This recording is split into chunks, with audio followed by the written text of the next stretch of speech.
Good evening.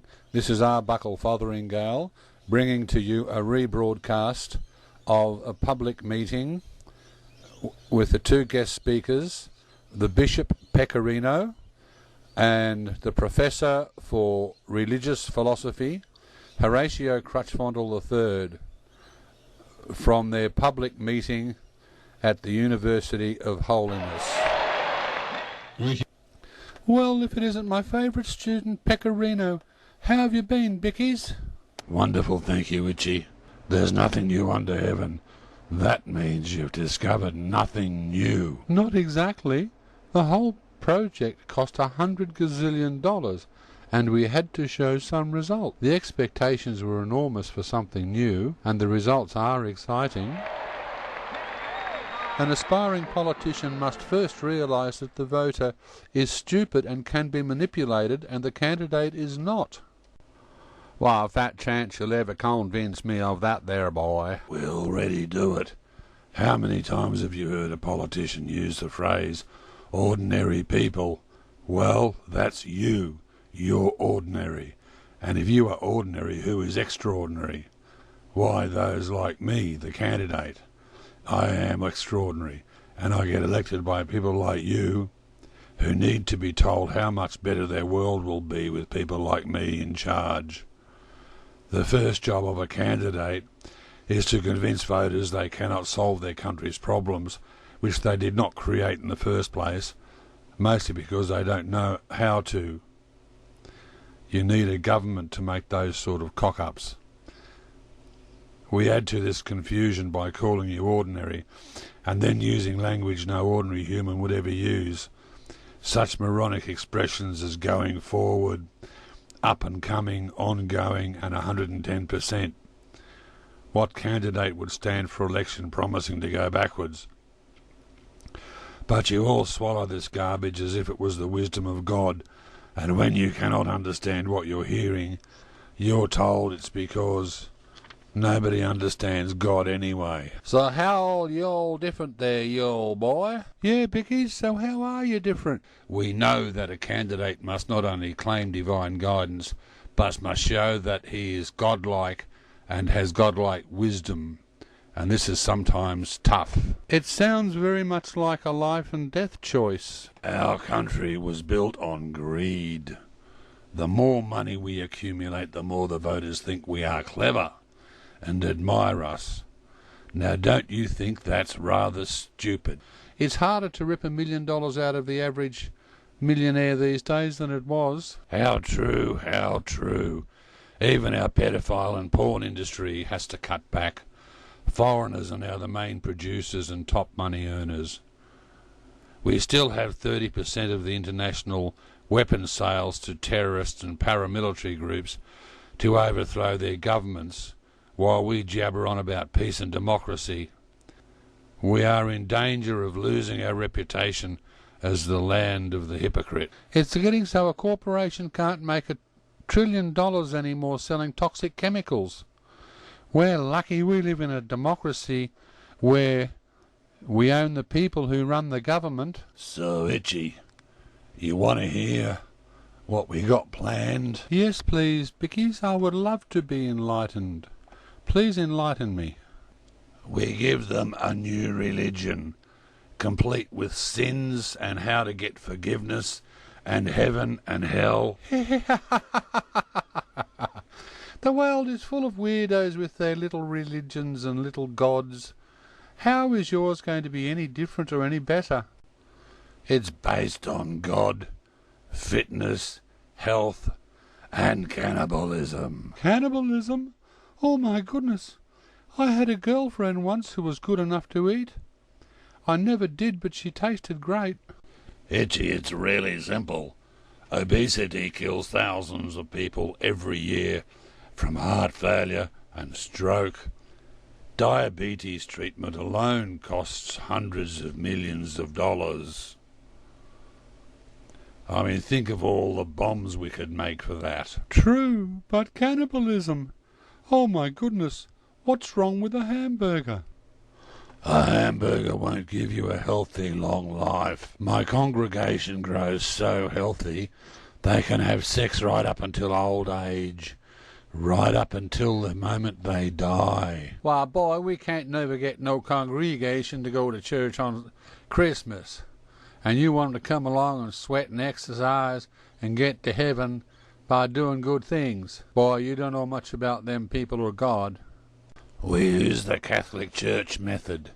They can work their way into heaven by being blessed for losing weight at the church gym. The more weight they lose, the more they will be likely to enter heaven. We will have the most advanced and blessed gym in the country. It's all free for believers, and their efforts will make them holy and get them into heaven. They will come flocking to the services. Let me see if I understand this. You are going to have dozens of 300-pounders leaping and running about the place, lifting weights and running on those machines. Don't you know they'll be dropping dead like flies from stroke and heart failure? You won't get away with that for long. There will be investigations and spy photographers filming through the windows. Oh no. You're probably right. But then once a month we have a real Last Supper where those of us who are fit and healthy devour the remains of those that have gone to join the God Masticate. It is a real Last Supper.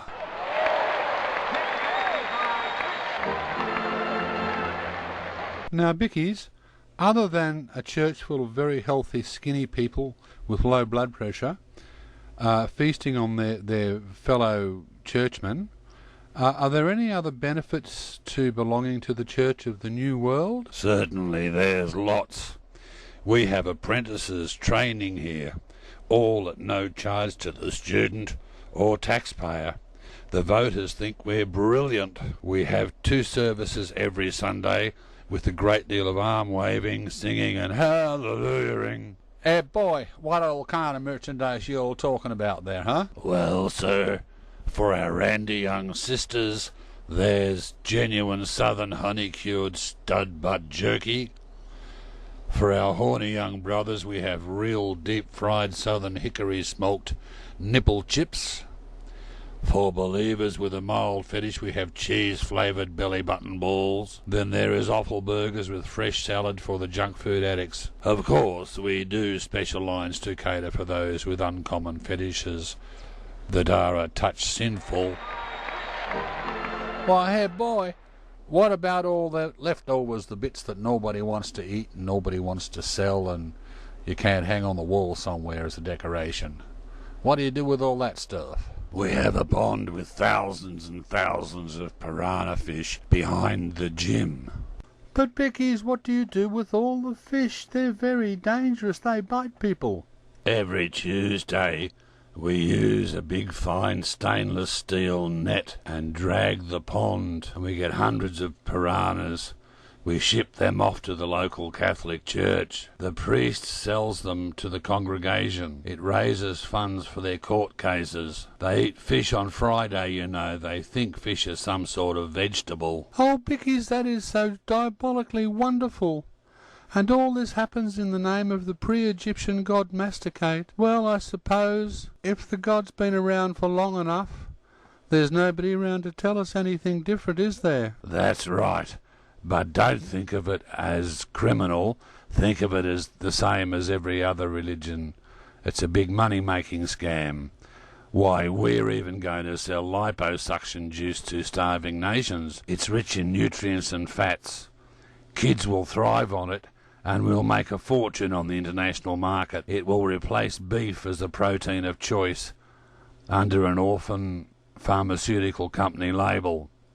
Wholesale we'll get about $10 a litre, and you take it just like cough medicine and leave untouched all the fish stocks so they're not going to be caught to extinction.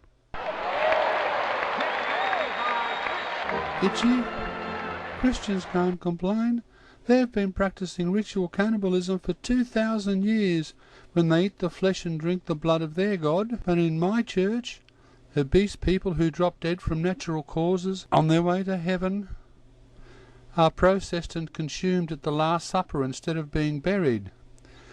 And we have champagne and music and dancing and singing It's a very blessed, happy event. Besides, burying people is a terrible waste of protein. It's also a terrific saving for taxpayers and the burden on families paying for funerals. Pickies, you speak like you've been doing this for some time. It's a new artificial intelligence software program based on the meta-responses of a chosen group of people. So it pays to die holy. Hey boy, what about them there disgusting body bits that we just never talk about 'cause they're so disgusting and filthy? Bits like our rectums, vaginas and foreskins. How could we have them things, boy? I know the bits you're talking about. Good Christian people are too pure and holy to have them, so they don't talk about them. And we reckon we'll make more money in 12 months than those criminals on Wall Street. And we'll have people thank us instead of putting us in jail. How's that? You've certainly done a good job at keeping it a secret. I've heard nothing about it. And it's been nowhere in the media at all. Well done. You must remember, Richie, when the Christian God finished his creation, and according to his very own book that he inspired to be written, particularly Genesis chapter 1 verse 31, and God saw everything that he had made, and behold, it was very good. You see, Itchy, the big G already knows about our dirty bits because he made them, and he thinks they are very good. So that means he's given them to us with his blessing, and we should honour that blessing, because he knows everything. At least we are told he does. We even have as a merchandising option, at least we are told he does. We even have as a merchandising option long and short strand pubic hair pillow filling. $10 a pillow. If you want it washed, it costs a bit more. Oh, look, it's the hand of God coming to bless the pubic hair pillow stuffing. Oh my goodness gracious me. It's the real genuine hand of God. Oh, we are so blessed. Yes, madam. Under difficult circumstances we have trial marketed the pubic hair pillow stuffing, and the unwashed sells the best. The nipple chips have proved to be very, very popular with children who use them as small frisbees. And the belly button cheese balls, well, they're going quicker than we can get them. And the cars, yep, the owners are gone, we ate them. But the cars sell like hotcakes. We advertise that they're only driven to church on Sunday by a fat parishioner. The skinny believers buy them in a flash. They seem to think it's some sort of holy chariot. Please thank our two guests for tonight. Thank you, gentlemen, and thank you, God.